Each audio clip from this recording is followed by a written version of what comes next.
the nostalgia critic guy, remember it, so you don't have to. Here's a fun fact. This is one of the earliest movies I saw in the theater.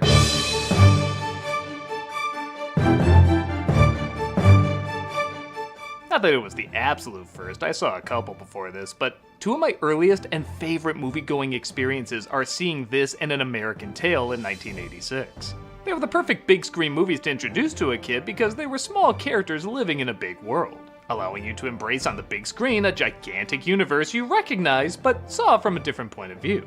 Sometimes it was grand and wonderful, other times pretty damn freaky. It was so much of what I wanted a movie experience to be like, and it helped that it had decent characters and story too. Based on the book series Basil of Baker Street, it stars a rodent version of Sherlock Holmes because the 80s were really trying to make Holmes a thing again, and was a modest success, but doesn't get talked about as much in terms of Disney animated films, and that's kind of a shame. It has what might be Disney's best pairing of a hero and villain, two energetic and egocentric geniuses who obsess over destroying the other. Not that there haven't been better Disney heroes or Disney villains, but in terms of equally matched arch nemeses like two sides of the same coin, I really can't think of a duo in this animated library better matched than them. It's a simple yet stylized, intellectual yet action-packed, cute yet dark, tiny yet grand cinematic adventure. And we're gonna look it over here today. Over 35 years later, let's take a look at the history of Darkwing's table statue. This is The Great Mouse Detective. 80s Disney, where if you said, "That's too dark," your folks said, "That's the world!" We open in London during the late 1800s, where a toy maker named Flabbersham, voiced by Alan Young, gives his daughter Olivia a present. You made this just for me? Wow, you created Rodent Amica just because I turned 5? Yeah, Flabbersham is pretty much Skynet producing Barbies, so no surprise, others want his talents for evil means. Stay in here and don't come out. 80s Disney, you little shits. Yeah, no PG for rude humor here. This is 80s G and all its glory. Daddy! Daddy! So after 4-year-old me was traumatized, we cut to a mouse named Dawson, who just retired from the Queen's Regiment. I had just arrived in London after lengthy service in Afghanistan. That hits different. That's Val Benton voicing him, by the way. And if you're thinking, man, does he sound like the Sultan from Aladdin? Disney thought the same thing and had him replace Douglas Seal as the Sultan in future Aladdin projects. Which is funny for such a thin, lanky guy. He played short, pudgy characters quite often. Oh my, are you all right, my dear? He stumbles across Olivia, who says she's searching for the world-renowned detective Basil to help her find her kidnapped father. We'll find this Basil chap together. Perhaps we'll find a sunny day in this film too. Actually, wait, no, there are no day shots in this entire movie at all. God, 80s Disney was the best! They find Baker Street and wait for Basil's arrival as... I shall have him! We might have a Peter Sellers murder by death situation. Who are you? Basil of Baker Street, my good fellow. Yes, they were gonna go with the glasses with the slanty eyes in them, but Disney said, absolutely not. We don't want him to be confused for a cat. Basil is voiced by Barry Ingham, and he brings an infectious amount of eccentric energy and charm to this character that could easily become annoying, but instantly pulls you into the excitement of whatever he's excited about. How the deuce did you know I was a doctor? You've sewn your torn cuff together with a Lambert stitch, which of course only a surgeon uses. It's also great to see a Disney lead that's full of himself, overly dramatic, and doesn't really change that much by the end. My daddy's gone, and I'm all alone. This is a most inopportune time. Most Disney leads would have to confront these flaws, or they'd have them be the comic relief. But it's part of what makes him so fun and memorable. We recognize these flaws in ourselves at times, and like that there's a character that not only learned to live with them, but often uses it to his advantage, helping drive himself closer to his goal of catching his nemesis. The horror of my every waking moment, Professor Rattigan. He's so evil, his teeth show whenever his name is mentioned. This, of course, leads to our introduction of Rattigan, voiced by Vincent Price. And in my opinion, this is one of the most inseparable animated performances I've ever seen. Oh, by the way, I'm taking the liberty of having your daughter brought here. Don't get me wrong, there's plenty of great actors that match great animation, and there's a lot to be praised about that. But if you were asked to, you can close your eyes and imagine these actors talking in a recording booth. It's not that big a stretch. Ratigan's gestures match so well with Price's voice, my mind cannot split the two. I would spend many a sleepless night if anything unfortunate were to befall her. This animation breathes this voice. It'd be like hearing the music of Sorcerer's Apprentice without thinking of Mickey Mouse. It's damn near impossible it matches so perfectly. Let me show you how it works. What? Basil on the case? I haven't had a moment's peace of mind. Though frankly, I expected you 15 minutes earlier. The only other anime characters I can think of that work this seamlessly are Robin Williams as the genie and James Woods as Hades. And sure enough, all these actors the animators watched and worked in their movements, slithering into every dragged out whisper and chomping into every emphasized roar. Oh, how sweet. It must be ready tonight. I can hear these voices without connecting them to these characters, but I can't see these characters without connecting them to these voices. There's plenty of anime characters that feel alive to me, but these guys just exist on a whole other plane. And aren't you proud to be a part of it? On that note, Ratigan is basically the same as Basil, egocentric, brilliant, and overly dramatic. He just also happens to be on the side of evil, using the toy maker for an evil plan. We are about to embark on the most odious, diabolical scheme of my illustrious career. Oh, so Bill, glad to see you finally landed. Seeing how this is one of the few Disney musicals that only has one impromptu musical moment, I'm glad it's a villain song. Even meaner, you made it. Worse than the widows and orphans you drowned. Confirmed widows and orphans were drowned in this G-rated universe. And seeing the competition that came out that same year, you can guess who one of them was. Two ratigans was greatest rat. I love that being called a rat in this crime world isn't insulting because someone's a snitch, but because someone's literally a rat. A mouse. Yeah, that's right, a mouse. I like this design is more rat-like too compared to all the other mice, and again, kind of an interesting parallel to the competition that also had a villain with rat disguises. Ratigan tosses the drunk naysayer to his pet cat, Felicia. You're the tops, and that's that. I couldn't help it, I had to rhyme something with the word that, and it's already in your name, what would you do? Basil decides to take the case once he finds it, well, serves him, as he questions the motives of his fearful foe. Question is, what would he want with a toy maker? I mean, what kind of toys does he make exactly? Oh, I love it when I'm nasty. His henchman, or henchbat named Fidget, is seen outside the house, so Basil chases after him. Not for long, Miss Flamhammer. Flaversham. Whatever. Yeah, there's a running joke about Basil mispronouncing the last name Flaversham. Flamhammer. Flaversham. Whatever. Miss Flanchester. Flaversham. Whatever. Miss Flangerhanger.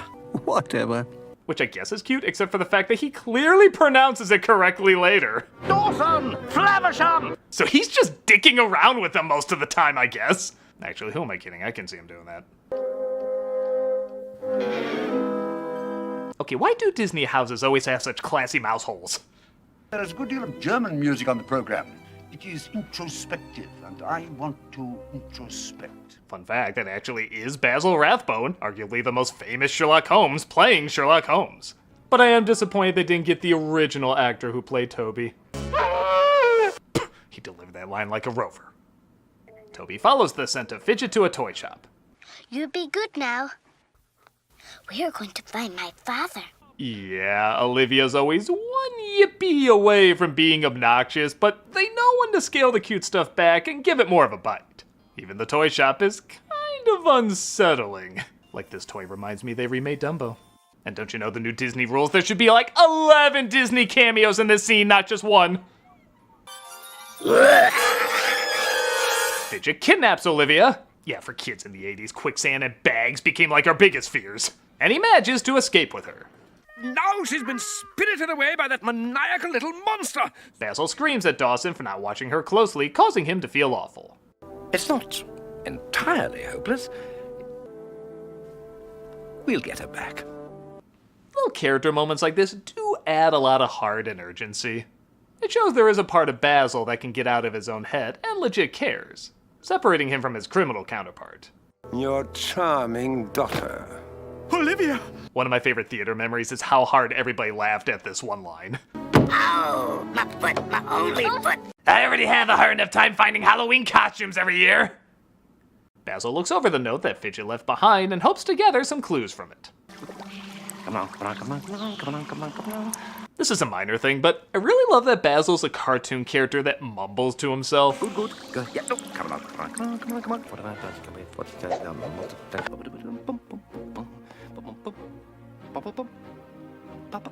Not that he's the first or anything, but it wasn't something you saw often. It's a little touch that makes him feel a bit more real. This reaction could only have been triggered by the paper's extreme saturation with distillation of sodium chloride. He deduces it came from a pub by the riverfront, so they disguise themselves and sneak into a place called the Rat Trap. Isn't that a great name?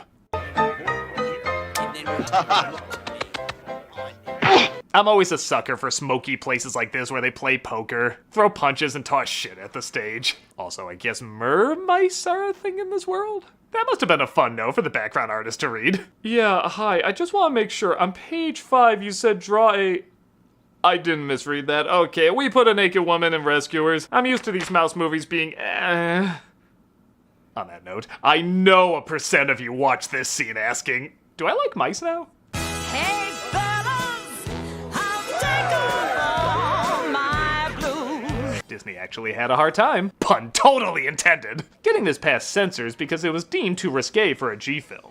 Again, all the smoking, drinking, on-screen and off-screen deaths were fine, but this was pushing the limit. They eventually convinced them by saying they're not human, they're mice, so nothing questionable is going on. I think a lot of questioning was going on with people after watching this scene. Your baby's gonna come through. I know what mouse hole I wouldn't mind getting stuck in. Oh, come on, baby, don't be like that! How can someone so small slap that hard? They locate Fidget just as a brawl breaks out, and they follow him to Ratigan's hideout. Ratigan has been expecting him, though, and I just love how childish and petty he shows him up here. I half expected a picture of his ass mooning them to drop down as well. Which, knowing the internet... Yeah, you can Google that, of course you can. They're tied to a mousetrap, and Ratigan confesses he couldn't decide what execution to give them, so he decides on all of them. God, I love this villain. First, a sprightly tune I've recorded especially for you. I know there's technically only one song that's off the cuff in this, and the others are ones that are planned out, like it doesn't need to be a musical in order for them to exist. With that said, even the ones that could have just been phoned in are real toe tappers. Goodbye, so soon, and isn't this a crime? Legendary composer Henry Mancini did all the music for this. And he is so crazy talented, you'll almost forget that this also has his name on it. Ratigan makes his way to Mouse Buckingham Palace. Okay, how do some of these mice civilizations work? Well, pretty advanced actually, as the toy maker creates a robot of the Queen to appoint Ratigan as the new royal council. My new royal consort, Ratigan! Has the Queen's new motor oil perfume gone to her head? Basil feels defeated, but Dawson convinces him he can still save the day. Again, I like it's less about him and his friends getting killed and more about somebody being smarter than him. Ratigan's proved he's more clever than I. He would never have walked into such an obvious trap. Unless it was set in a leather bar or something.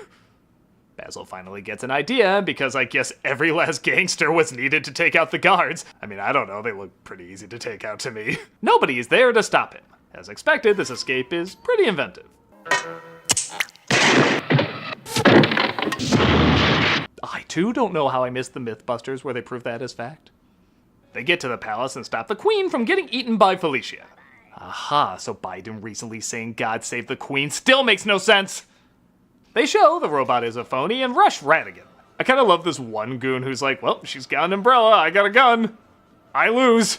Ratigan escapes though, with Olivia as a hostage. Stay where you are, or the girl dies. Harry Dawson, I don't care if she dies! Disney produces kids like a childhood trauma factory! gather up those balloons. They follow Ratigan's blimp with their own balloons. Again, I love how legit inventive this movie is. But Basil and Ratigan smash into Big Ben.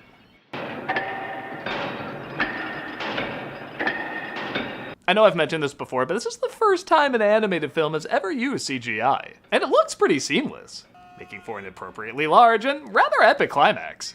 You really feel the size and weight of these gears, and as Basil continues to use his smarts to get out of trouble, Ratigan loses his patience and reveals himself for the monster he really is. This whole scene is just beautifully animated, edited with high adrenaline, and again, pretty intense for a G-rated flick.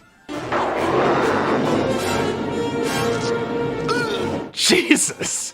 Thank God those women were mice, or this would have been too much for kids. This, though? Frank, can you make it sound more like he's gargling blood every time he's hit? We're